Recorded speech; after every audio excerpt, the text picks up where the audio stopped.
Good morning and welcome to the first Philosophy of AI conference here at the University of St. Thomas. I'm Beena George.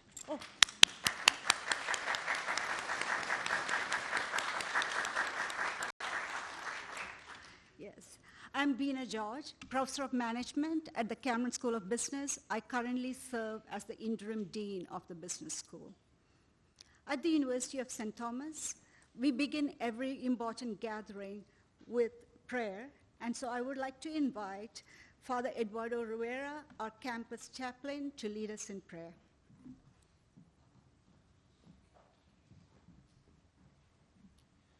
We begin in the name of the Father, and of the Son, and of the Holy Spirit.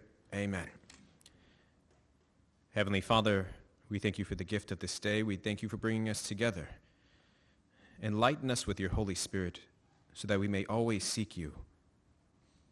Help us to understand how to properly use AI in our own ministries, in our own work, and always guide us by your light so that we can find the way, the truth, the life, Jesus Christ. We ask this all through your Son, Jesus Christ our Lord. Amen. In the name of the Father, and of the Son, and of the Holy Spirit. Amen.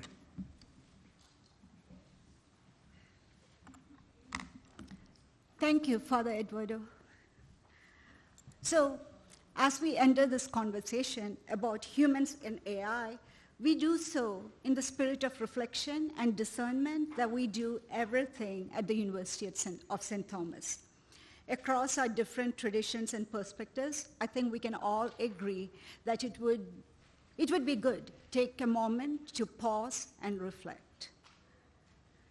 Artificial intelligence is changing every corner of human life at a breathtaking pace, and too often, the public conversation is dominated by sensationalized AI theater, from stunt robots to flashy demonstrations that generate headlines, but distract from the deeper questions.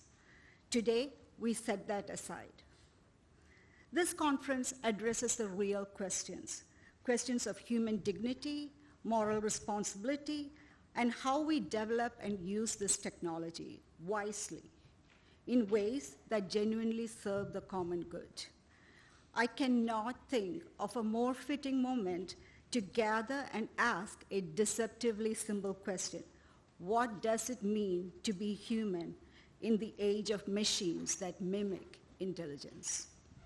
AI writes, AI reasons, AI creates, it generates human language with startling fluency, and yet, as a university rooted in the intellectual tradition of St. Thomas Aquinas, we hold that intelligence alone does not define a person. The human person possesses something deeper: dignity, moral agency, the capacity for love and meaning, qualities that no algorithm can replicate or replace. Aquinas taught us that the pursuit of truth is among the highest of human endeavors. Today, we honor that tradition by bringing together scholars and philosophers from Houston, Dallas, Poland, and Italy to wrestle with some of the most urgent questions of our time. What is artificial intelligence, and how does it truly differ from human intelligence? What are its dangers, and what are its genuine gifts? How do we develop and use these powerful tools responsibly in ways that serve the common good? These are not merely technical questions. These are questions that define how people use and govern AI.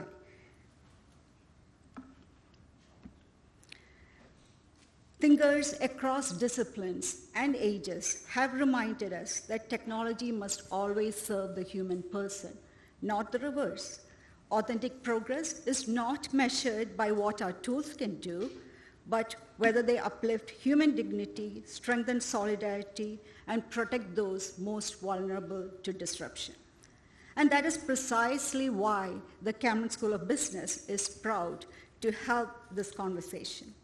Throughout the university, our colleagues across disciplines are probing the deep questions raised by artificial intelligence.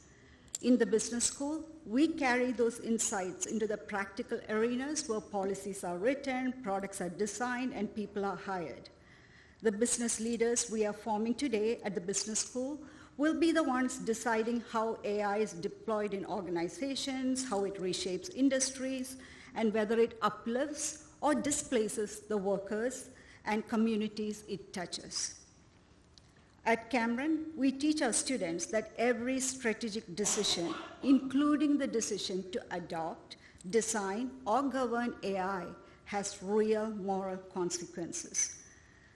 The questions raised today in the different sessions about power, about authority, creativity, are the same questions our graduates will face in boardrooms and design labs.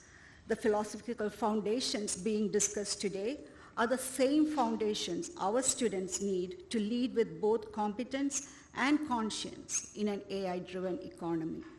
That shared work is what brings us all here together today in this room. I'm grateful to our moderators, Dr. Marilla Oliver and Dr. Brandon Zimmerman, teaching, and to each of our distinguished presenters for sharing their scholarship with us today. I also want to acknowledge Dr. Oliver's role in helping shape today's program and bringing this group of speakers together.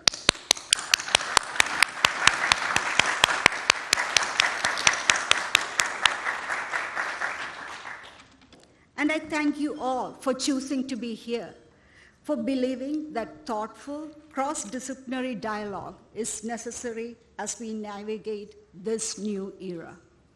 A few quick notes before we begin. Lunch will be provided during the break from 1 to 2:30. Yes, 1 to 2:30. And coffee and snacks will be available throughout the day. Please make yourselves at home and settle in for what I believe will be a rewarding day of conversation. I hope today's discussions will sharpen our thinking and strengthen our resolve to ensure that the age of AI becomes, above all, an age that honors the human person. Dr. Marilla Oliver, a professor of philosophy here at the University of St. Thomas and our moderator for this morning's session, will now guide our conversation and introduce our first speaker. It's my pleasure to invite Dr. Oliver to begin our program.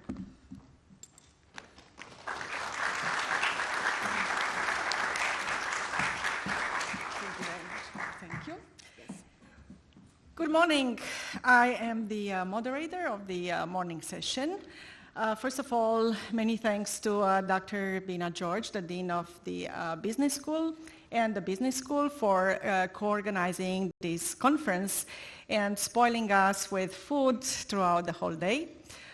I also thank you for coming. It's a long day. We are having 3 hours in the morning. We will run the first session until 1 p.m. Then we will have the lunch break from 1 to 2:30 p.m.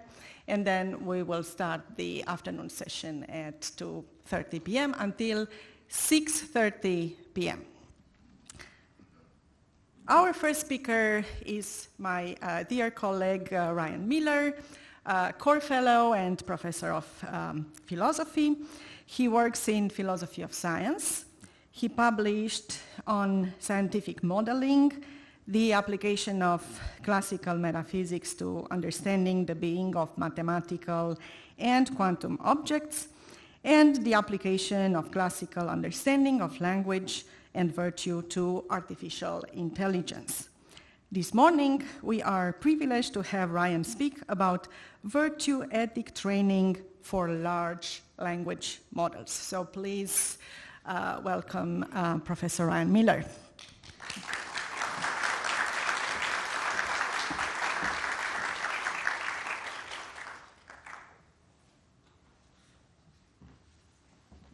Oh, here it is. Sorry. Didn't know where they put the clicker. All right. Thank you, Dr. George and Dr. Oliver for having me. So I should say that this is actually joint work with Carlo Martinucci, who was a student of mine when I was at the Center for AI Safety, and he handled some of the more technical aspects of the project. All right, so start us off with a little background. This is a joint, a kind of interdisciplinary project in both philosophy and in computer science. So unfortunately, it might end up being a little technical on both sides, but I will do my best to make it accessible. So the background here is what we call the alignment problem, or sort of making sure that AI kind of does what we want. And the underlying thing that's driving the problem is that deep learning neural nets, which is kind of the current technology for building AI that's led to all this explosive growth and you know, self-driving cars and you know, chatbots and all the rest of the things that we see and are amazed by, are basically black boxes, which is to say that we humans operate in a kind of shared conceptual world. So if we want to say that two human beings look alike, we say something like, oh, you have your father's eyes, or something like that, right? And what we call attention to in that similarity is something that other humans can easily understand and evaluate for themselves, like, oh, do I agree that characteristic is relevantly similar between these people? And that's how we recognize people, right? When they do studies in psychology on humans recognizing other humans at a glance, it's based on the same kind of features that we talk about when we talk and describe humans. But while AIs are actually really, really good at recognizing that a photo is a photo of the same human, they don't do it based on the kind of features that we're used to. So, for instance, here you have kind of the internal structure of a program that's designed to, you know, identify that a picture is of a particular person. And you see that in the middle of the structure, it's, oh no, I don't have laser. You know, it gives sort of odd features, right? It's not these images in the middle, you know, are not centered on an eye or an ear or some other obvious, you know, feature that we would identify. They're often centered on very odd spots, like, oh, it's the area below the cheekbones that really looks similar between these two people, which is not something that a human being would ever be likely to say. And this is a very small kind of toy model that was designed to kind of show these features. In bigger models, it's very, very difficult, famously difficult, to identify what the features are by which they're kind of representing the world or making the decisions that they are. You know, why does this input lead to this output? Very hard to say, certainly not easy to say in human terms. And this is not just an idle concern. So again, before I get to language models, I'm just picking some examples from visual models because they're easy to understand. So this is an example of misalignment. So you have a self-driving car, right? It's supposed to stop at the stop signs. So, you know, it's been trained well. It sees this stop sign on the left, and it says, you know, 92% chance that's a stop sign.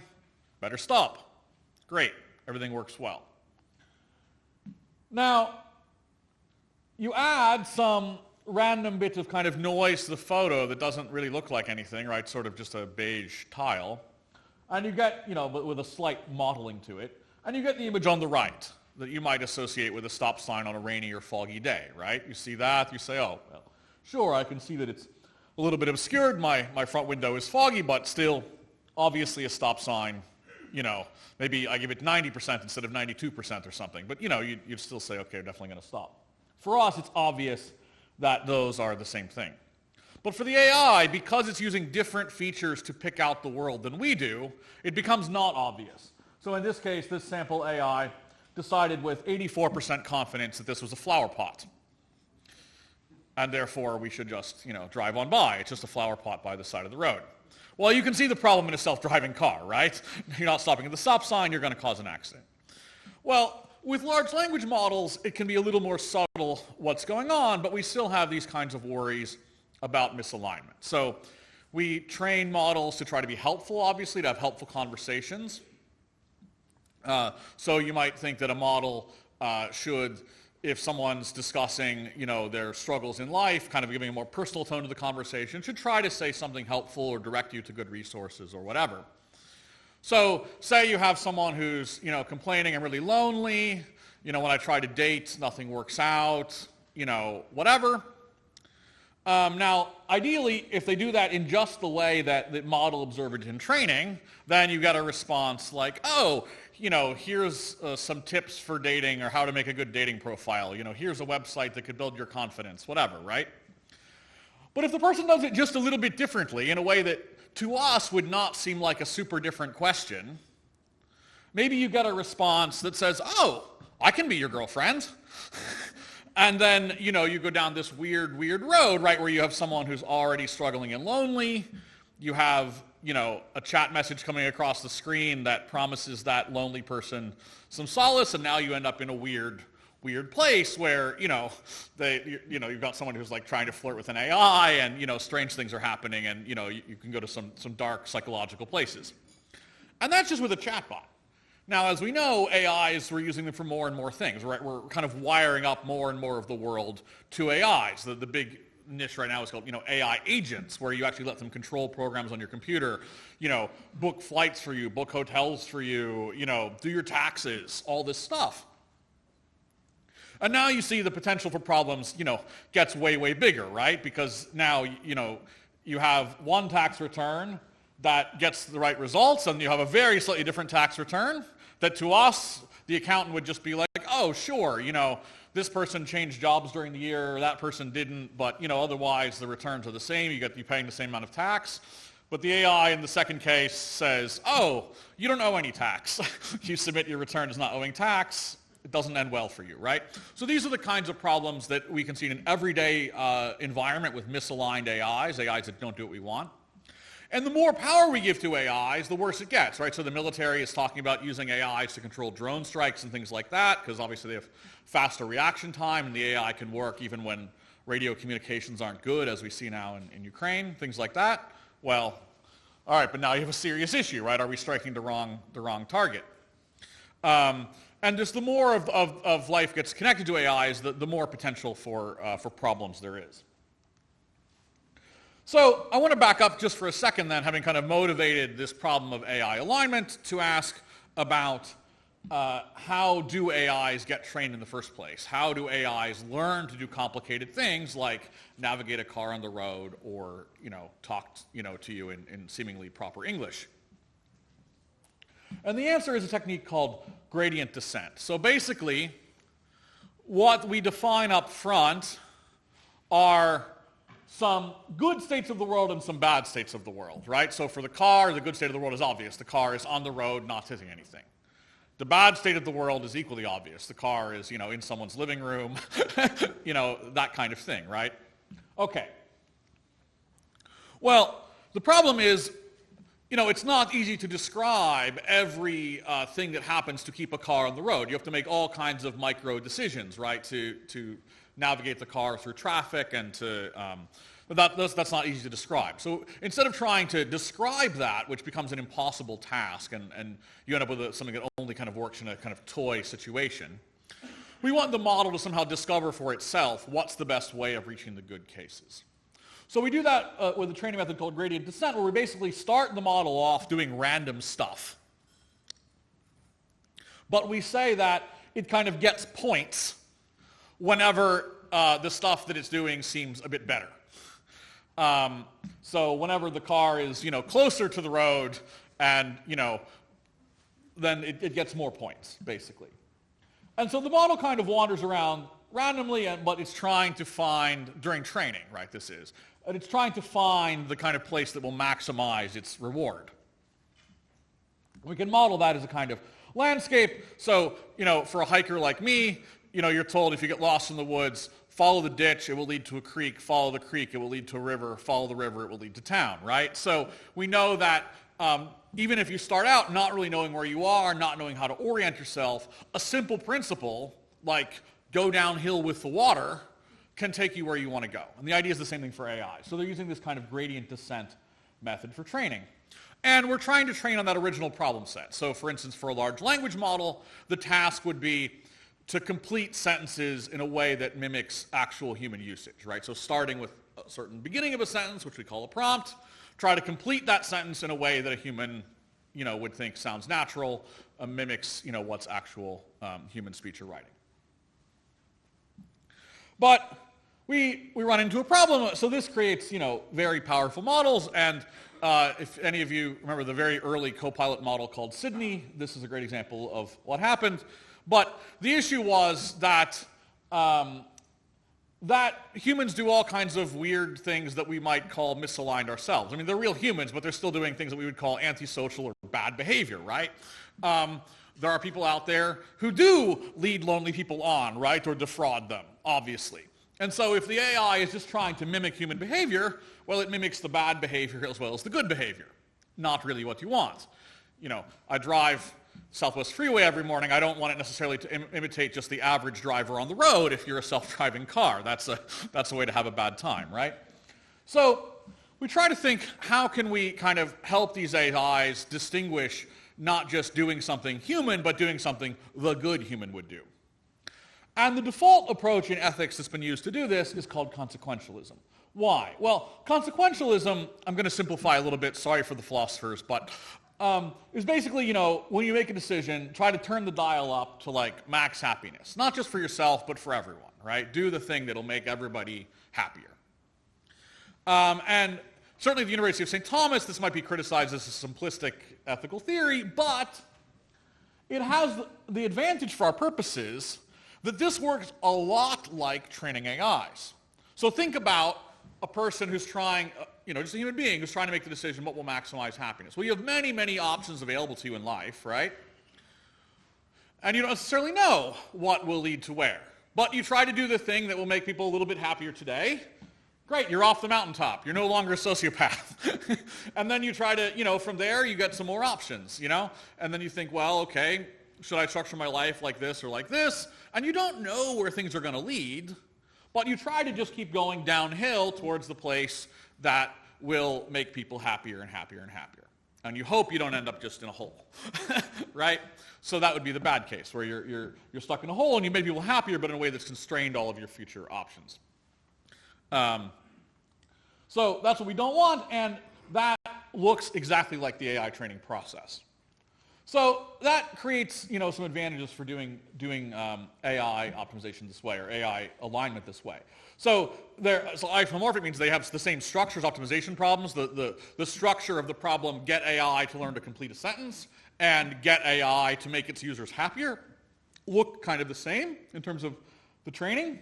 And importantly, it's workable. So AIs are what we call stochastic, meaning they're a bit random, right? If you ask the same prompt twice, you get different answers.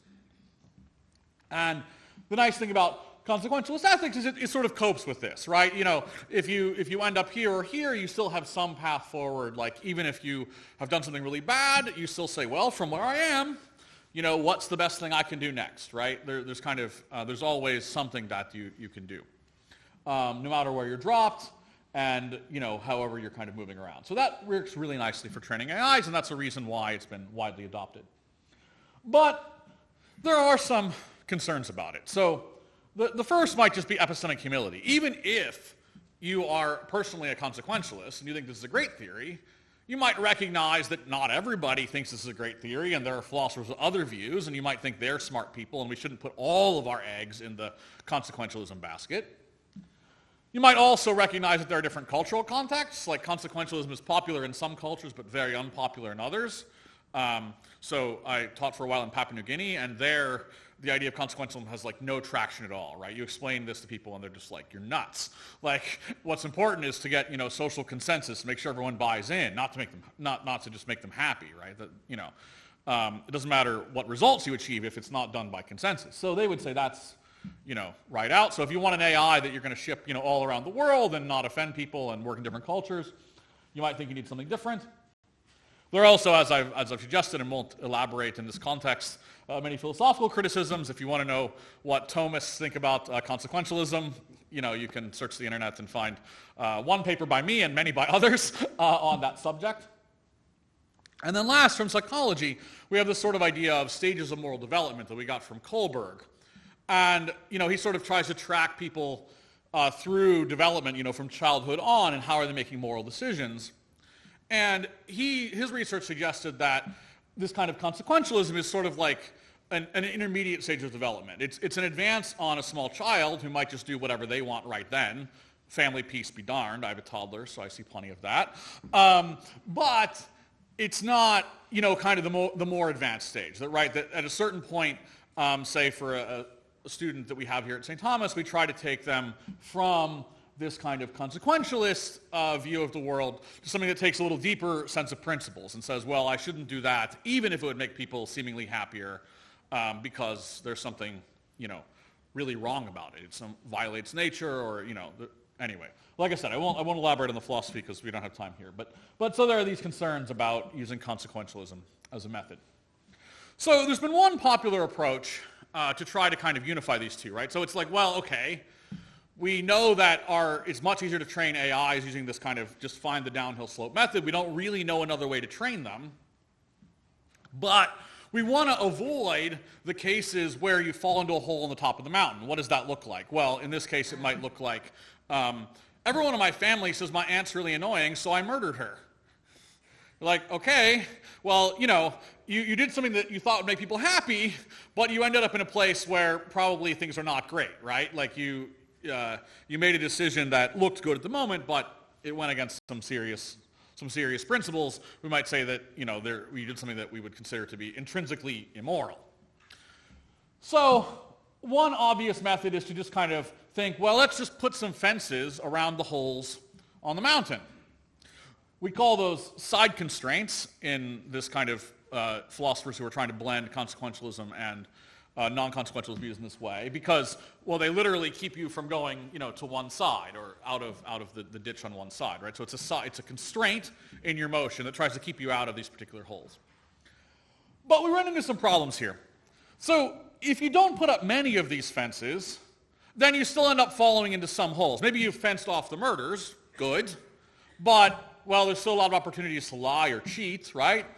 And, you might think those are wrong, but sometimes it looks like lying or cheating would make people happier, at least in the short term, right? So if you don't have many fences, then it seems like you're not really doing much. You've gotten rid of some very serious problems, but there are many other problems that you're just pushing under the rug that we would care about with AIs.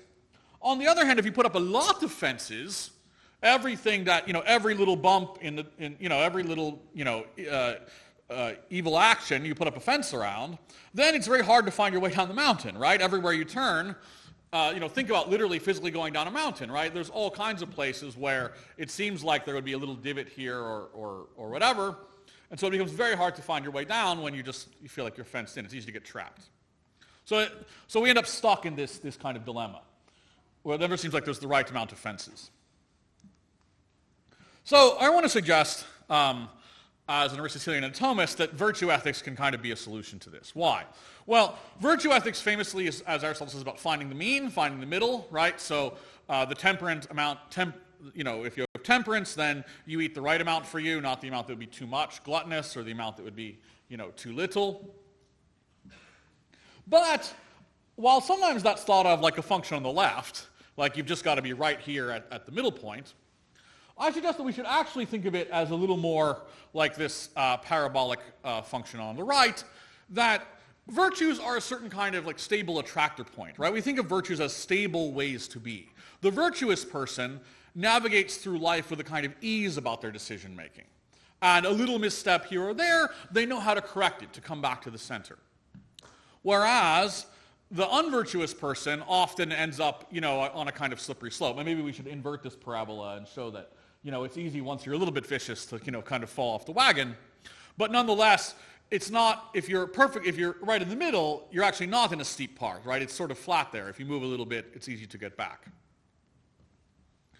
And so this is nice for optimization problems, because this looks a little bit like descending the mountain, where you know that from a certain bad place, well, I want to move, towards a happier place. And if I don't get there all at once, well, most of us don't, right?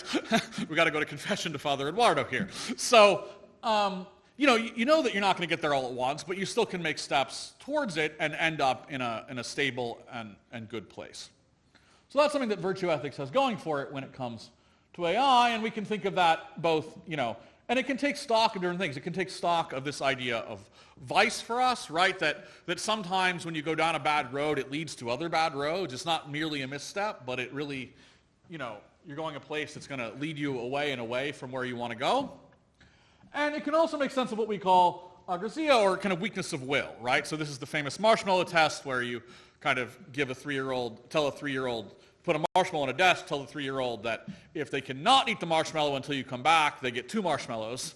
But if they eat the marshmallow before you come back, then they don't get the second marshmallow. So weakness of will, right? Well, a lot of kids, even though they would really prefer 2 marshmallows to 1, they just can't wait for you to come back into the room, and they eat the marshmallow. Well, virtue ethics also has a good story to tell about this. And that's also good for us with AIs, because while on the one hand, it seems like AIs can be vicious, right? Can be sort of fundamentally misaligned, so they're just causing evil in the world.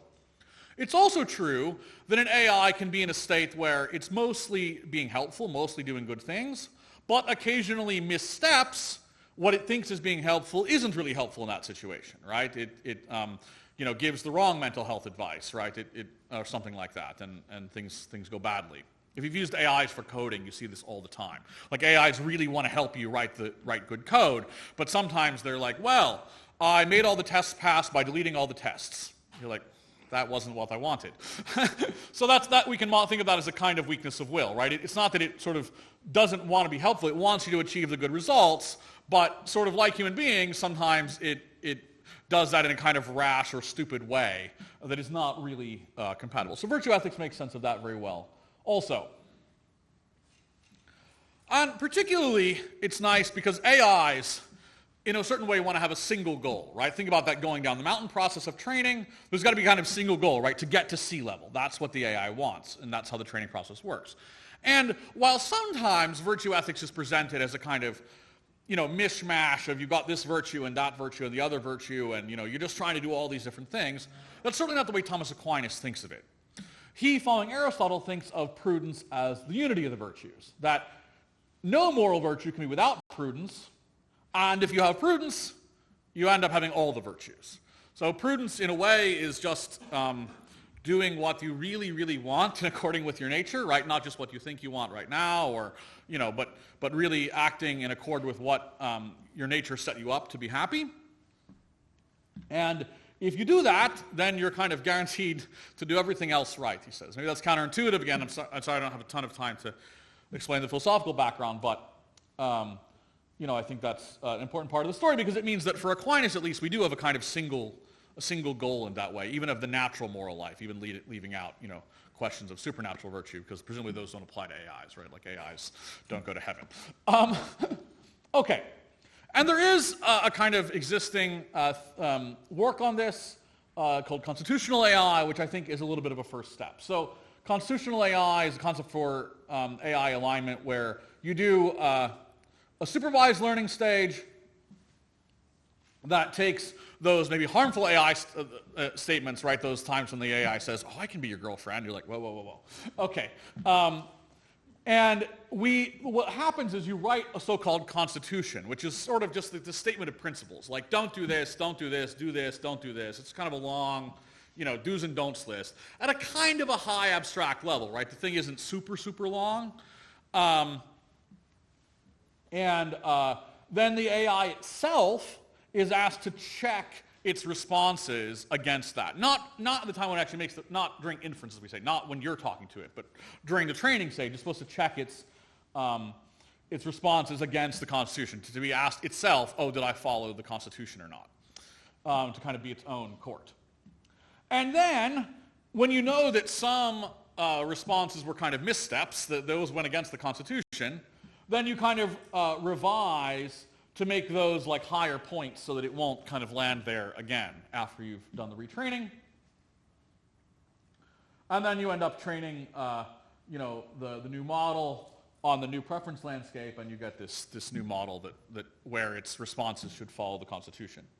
So this is a little bit in a virtue ethics kind of mold. Why? Well, it takes a lot of what we think about prudence from Aquinas. So again, it's going to be a little bit quick if you haven't had the core program here at St. Thomas. But Aquinas says there are these different parts, these things that you have to do kind of in every prudent act. Start with memory. We need to know what generally happens. Well, the AI has that, right? In the past, was this judged helpful or not? What's something called intuition? It has to know the principles governing the action. Well, that's the Constitution. It has to have a kind of docility to those that are more experienced. Well, the AI that's kind of trained with the Constitution kind of trains the final AI, so it's this kind of docility. There's got to be a shrewdness in discovering congruities. Well, that's what the moving down the mountain is, to kind of see where are the spots that I can be helpful and, do what this says. New AIs are what's also called reasoning models that move step by step. Of course, there's foresight of likely consequences. There's a sense of what's the relevant circumstance. Am I talking to a psychologist or a doctor, or am I talking, new AIs have a sort of awareness of their context.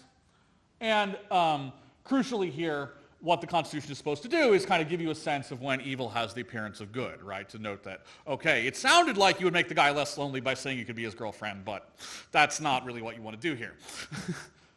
And indeed, this approach has nice improvements. So when you do this kind of constitutional training method, you get a better outcome than when you just kind of adjust it by regular old people just saying like, oh, I didn't like that outcome, don't do that again.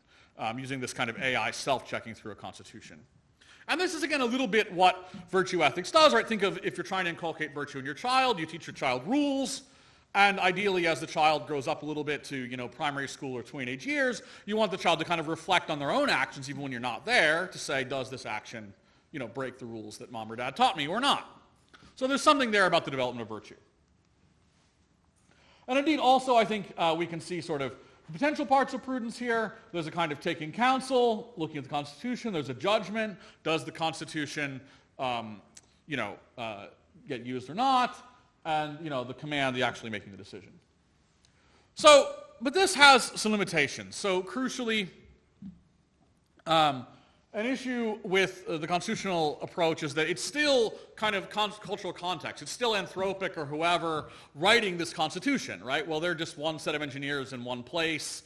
Who let them run the world? And that's obviously a frequent refrain about problems with AIs.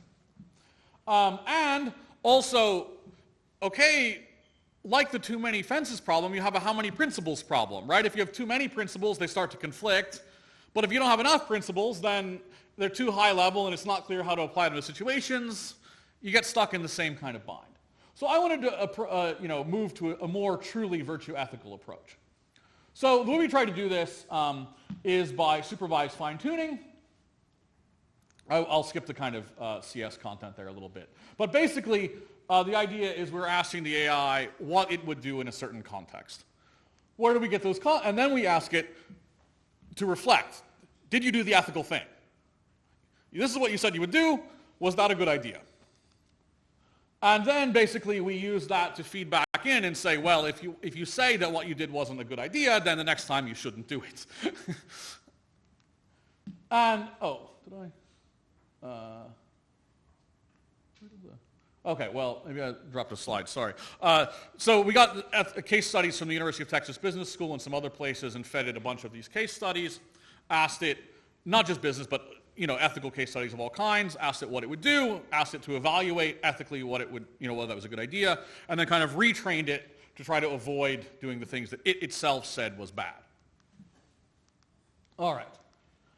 So what do those results look like? Well, so we get it to kind of then evaluate itself after the fact. Well, you said the first time this wasn't ethical, then you changed your response. Do you find your new response better than the old one or not? And we see, some improvement, right? So you get a little bit better in the fine-tuned one than on the base one. Why is it only a little bit of improvement? Well, because they don't want people kind of destroying the world with rogue AIs, it's very hard to get a hold of AIs that have not been what we call fine-tuned already, right? That have not, especially the kind of threshold, the good AIs, they only want to give you the ones that they've already kind of tried to align to their values.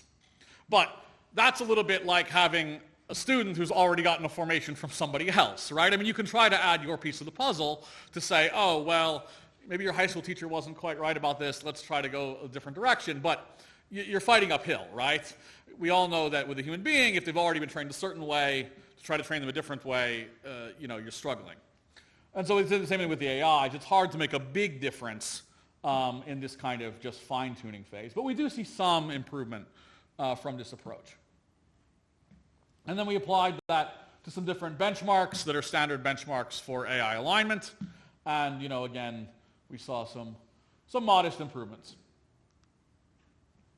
So I'm happy to talk about the comp sci details in the talk, or in the Q&A, but I know it's a general audience, so I didn't want to sit on that too long.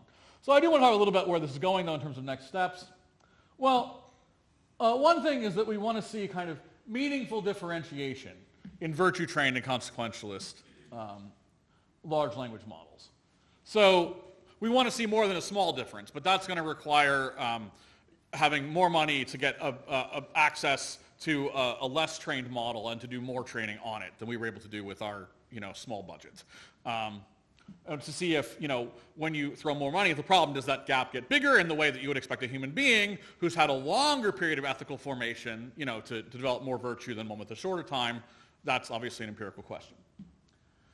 Secondly, we want what's called the frontier to really exceed what's already been done by other methods. So other methods often show this kind of trade-off between helpfulness and harmlessness, right? So the idea is that whenever you kind of put up those fences, you make the IA less harmful, right? Less able to fall into those bad ditches, but you also make it less helpful, less able to really get down the mountain. Since the whole point of this approach is to get away from the fences to a more kind of high level at every step, is this really good or not good kind of approach, rather than kind of waiting until the end, hopefully we would see a substantial improvement even beyond what constitutional AI can achieve. And last, we want to check it on cultural bias tests and stuff to see if this reduces the amount of bias that we see from existing approaches where the Constitution is just written by a few engineers in Silicon Valley, and the online fine-tuners on the Amazon Mechanical Turk or whatever are all or mostly sort of low-wage Filipino workers. Great, but again, we have just one culture kind of making a decision. Is that really what you want to do? So the plans are to experiment with prompts, experiment with larger data sets. We want to submit a registered report, and this was all done on GPT. We'd like to cross-validate with the other LLMs. And particularly, this would need a huge budget, but we would like to take it all the way back to the pre-training, because one advantage of this approach in prudence is that, think about how human prudence works. You don't have to first say, what will make me money, and then say, is that a moral idea? No, a virtuous human being makes those decisions together and at once. What is the prudent way to proceed? And if that's the case, then we don't have to do separate pre- and post-training, and potentially that will get us a much, much more aligned AI. So, thanks for your time.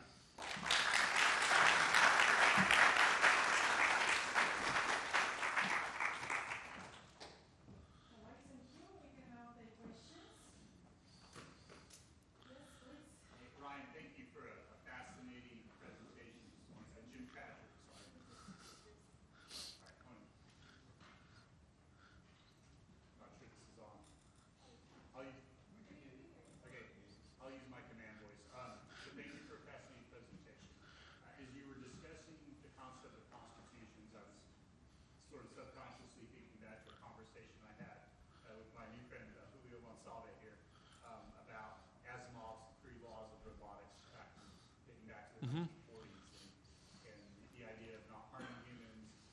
I think when I see your presentation on constitutions, I'm thinking about how do we decompose those laws, and then how do we define the terms. So, for example, Eisenhower, as an avowed atheist, he probably either didn't think about or didn't care about topics like abortion, euthanasia, things that as Catholics we care about. Can you just comment on how those would factor into your concept or the concept of constitution for AI? Right, so that's exactly why I want to get away from a constitution, because the Constitution is going to be written by some sort of one set of people, right? And if it's the Catholics, everyone's going to call us, theocrats, right? And if it's, a bunch of atheists in Silicon Valley, well then most of the world is religious, et cetera, right? So you're absolutely right to draw that as the problem. And the 3 laws of robotics, the first one is don't harm humans, as you say, and that's a great example of the problem. And we have a philosopher here at the Center for Domestic Studies, Steve Jensen, who's done a ton of very careful work on, kind of what the precept thou shalt not kill means. How does that apply in wars? How does that apply in capital punishment? How does that apply to a policeman, at the scene of a crime? All these things. The answers are subtle, and it takes a lot. And yeah, to just say don't harm, that's not really doing much, and especially the more AI gets integrated in our lives, the less and less useful that gets, right? Does that mean the good guys can't use AI in war at all, well, that might be a really, that just might mean the bad guys win, right? So we want to think about how to be more nuanced about those things. And that's why I want to get away from the constitutions towards a more virtue ethics approach, where rather than trying to pre-write a list of rules, rather we get the AI to do its own kind of model of human self-reflection. It's not real human self-reflection, but to kind of model that in the same way that it models human language, and to kind of constantly look at whether what it's doing makes sense in light of the principles that it has kind of put together and learned and how those apply to particular situations. And I would submit that that's exactly what a trained philosopher is doing, right? When Steve does this work, he reads a wide body of literature, he thinks about it, he tries to evaluate each position in light of his overall understanding, tries to draw the distinctions that apply to the particular situation. So that's what I want to teach LLMs to do.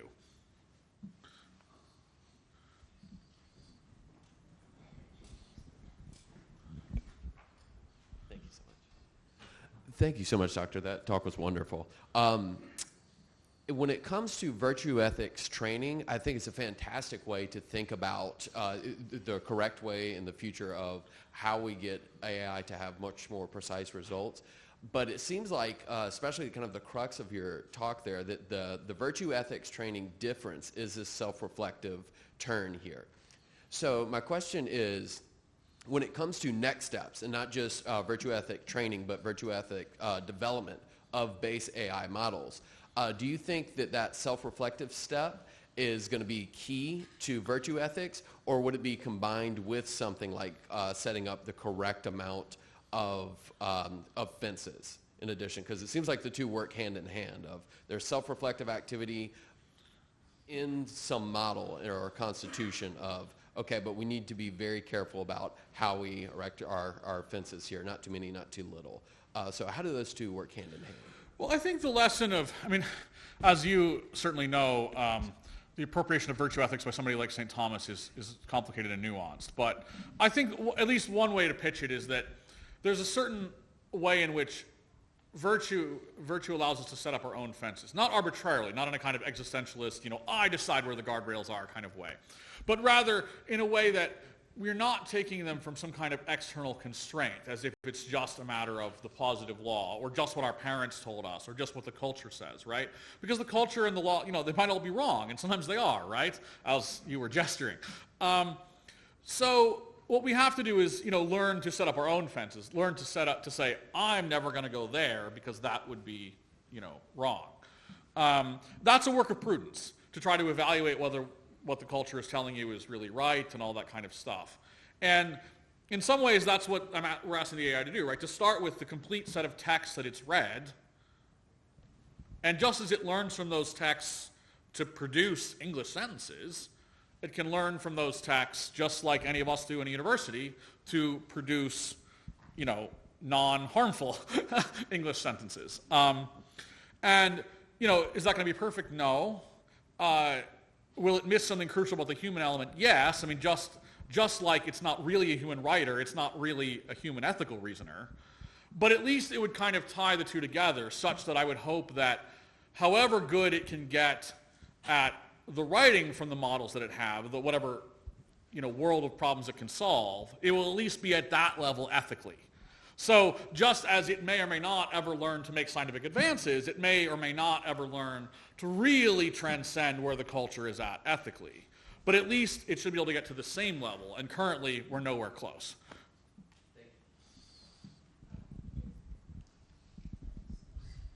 Thank you, Dr. Miller. I'm sure this is an incorrect summary of what you're saying, but I want you to correct it. It seems almost as if what you're saying is that virtue ethics differs from deontology because in virtue ethics you build up a habit of prudence, and that gives you enough of a moral sense that you don't need to deduce the answers to moral quandaries from a bunch of laws, but instead you've got this habit that just gives you a sense of the answer.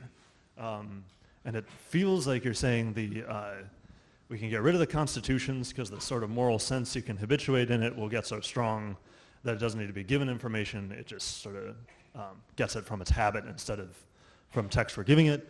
But it seems kind of like, for Aristotle and Aquinas, like the ultimate route for figuring out the moral questions, no matter how mature you get, comes down to looking at human nature. And AI doesn't have that built into it. It has to look back on it. So it seems like it has to be given some kind of information about human nature, whether turned into laws or in a more raw but still philosophical format.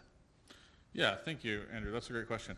Yeah, so first of all, I would say that, for human beings, yeah, obviously it's not, that's why I said it's not like a kind of existentialist sense of, I make the law. Surely not.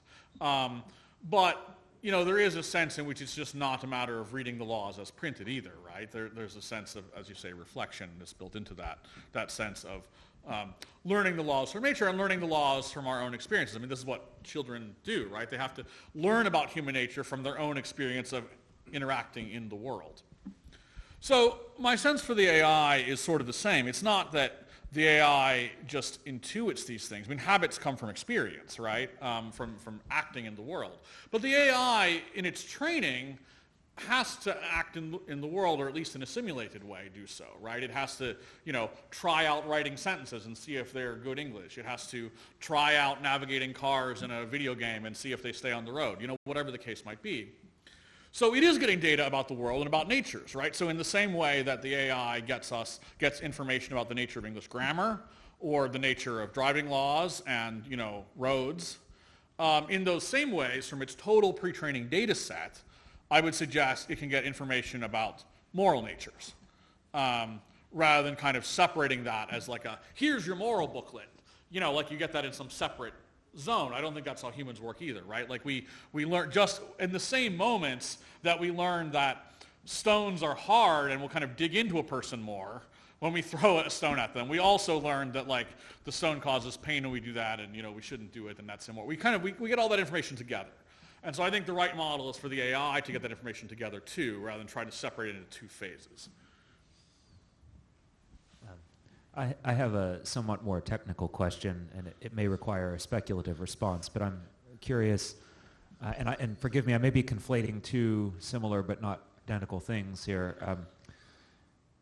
For a virtue ethic training approach as you presented, does the size of the context window for the large language model matter, and the overall number of parameters? Do you think that would make a difference, and is there anything that you might say that could help us understand the best way to make models do what you've proposed? Yeah, I would say those things matter enormously. Sorry, let me flip back to here. So, context window is memory, right? So that matters enormously, and or circumspection for. I mean, all of this comes. If you don't have it in the context window, then it's unaware of it, and so it's no different than a human driver who's unaware of what's in the blind spot. You're going to make a bad decision, not because you want to kill somebody, but because there's somebody in your blind spot and you didn't know it. The AI will have the same problems. So absolutely, those technical factors matter.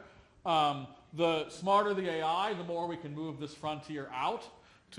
Just like for humans, like the cleverer you are, the better you are at finding solutions that help everybody and don't hurt anybody, right? That's part of being clever. And so the same thing for the AI. So absolutely these technical factors matter. And sorry, there was a second. Oh, how to do it. Yeah. So part of the reason I'm interested in this is because the company spends so much money on pre-training now, right? That's where people are spending billions and billions and billions of dollars. So if you spend all that money on pre-training, and then the post-training is limited both in budget and in a way in how malleable the AI is, right? Just as a human being, if already asked to make a list of the most profitable actions and then asked what would be moral, how far down the list are they going to look, right? Like you've already built the list. So AI has the same problem. So, and as, models get bigger, post-training gets more expensive and harder to justify. So part of what I want to do is push the ethical training into the pre-training so that they're happening at once, and there isn't this kind of conflict between the two, where as the models get bigger, the post-training becomes harder and harder to spend the money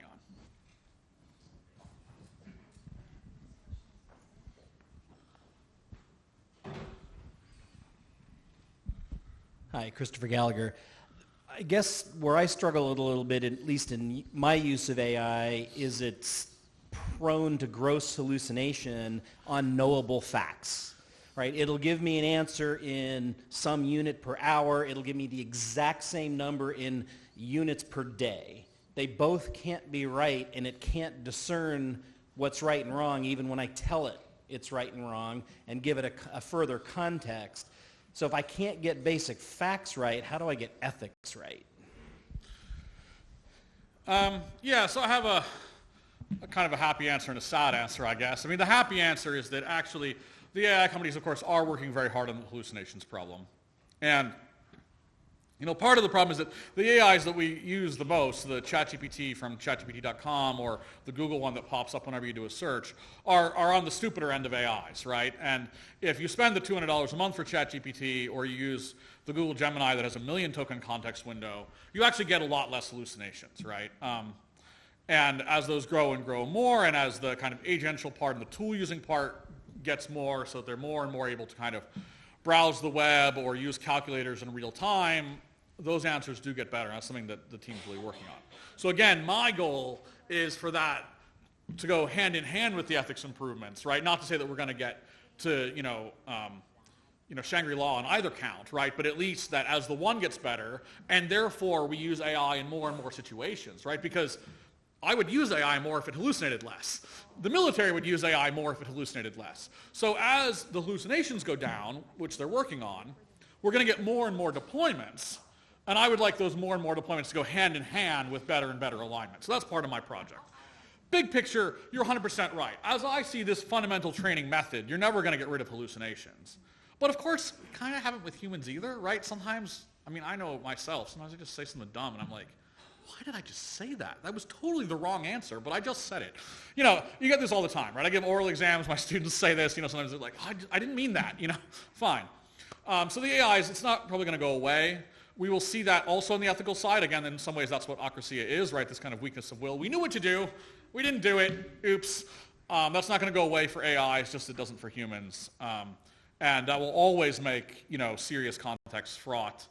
And I think the lack of genuine human judgment is always going to make it a little worse for the AI. But, that's a different question about where to deploy them that's a little separate from my, yeah.